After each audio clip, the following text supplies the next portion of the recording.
une image qui en dit beaucoup. Le ministère ukrainien de la Défense a partagé ce dimanche sur Twitter la photo d'une montagne de missiles tombés depuis le début de la guerre sur la région de Kharkiv. Sur la photo, des débris de missiles empilés par centaines formant une masse de plusieurs dizaines de mètres.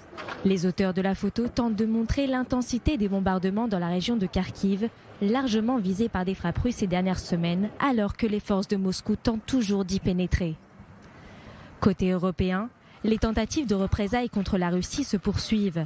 Grâce à l'embargo sur le pétrole russe qui est censé entrer en vigueur ce lundi, plus une goutte de pétrole venue de Russie ne sera admise sur le sol européen par voie maritime.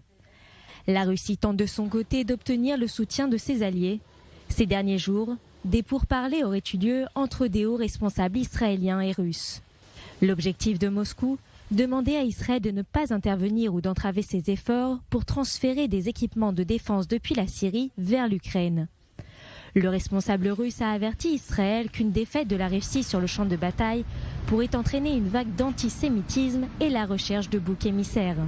Même si la Russie ne semble pas vouloir stopper ses frappes, un sondage publié par des médias indépendants russes ces derniers jours prouve que la majorité de la population s'oppose à la poursuite de la guerre.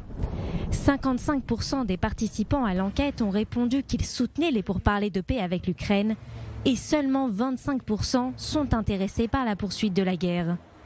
Les données publiées montrent une diminution significative du soutien à la guerre après la décision de Vladimir Poutine de recruter des soldats réservistes.